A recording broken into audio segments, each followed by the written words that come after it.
Psychometric Researches and Discoveries by William and Elizabeth Denton.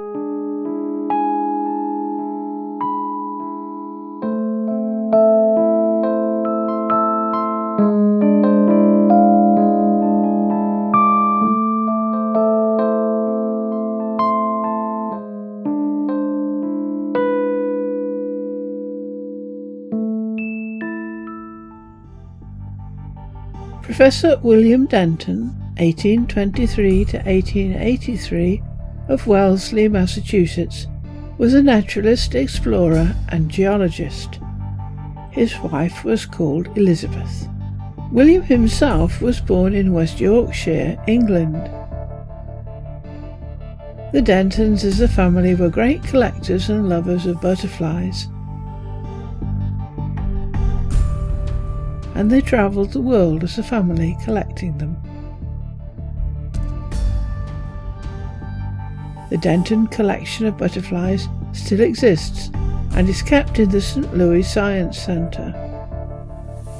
But Elizabeth Denton became fascinated by the whole subject of imprinted perceptions on objects, psychometry. In 1849, Elizabeth read one of Joseph Buchanan's articles.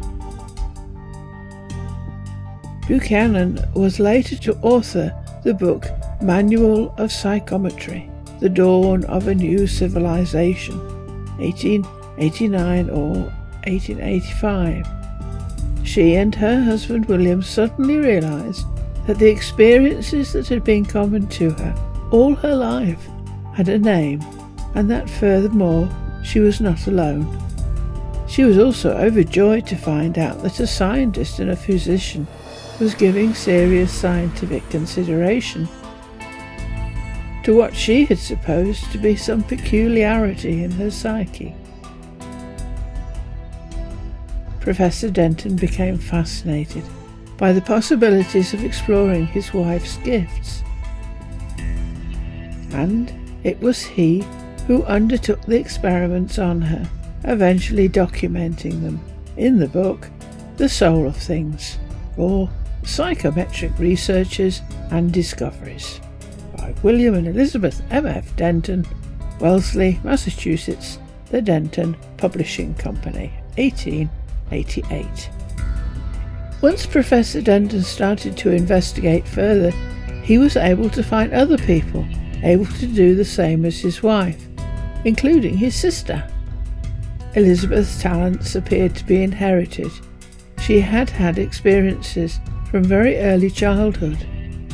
We have no idea when Elizabeth died, and there are conflicting accounts of how William died. One account said that he died of jungle fever, exploring the wilds of New Guinea with two of his sons. Another account said that William Denton was among the more than 36,000 people killed by the Krakatoa volcanic eruption in Indonesia in the summer of 1883. Dr. Shafika Karagula. From Breakthrough to Creativity. Elizabeth Denton could pick up an object and hold it quietly in her hand, and immediately a moving picture of scenes and places, often totally unknown to her, would go through her mind. These pictures had peculiar clarity and focus.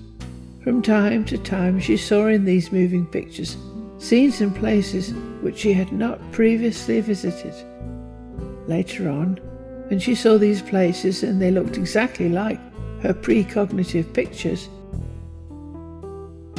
she passed it off as some kind of strange coincidence. On one occasion, Professor Denton gave his wife a small piece of lead ore from a mining site near Galena. Note: in the United States, the ore galena occurs most notably as lead zinc ore in the Mississippi Valley type deposits of the Lead Belt in southeastern Missouri, which is the largest known deposit, and in the driftless area of Illinois, Iowa, and Wisconsin. Her impressions are worth quoting. Before me, and extending to my right and my left, or rather north-northeast and north-northwest, for a long way, is a vein of metal resembling in all respects, as far as I can judge, this piece of ore. I should think that large rocks as pure as this might be removed without difficulty.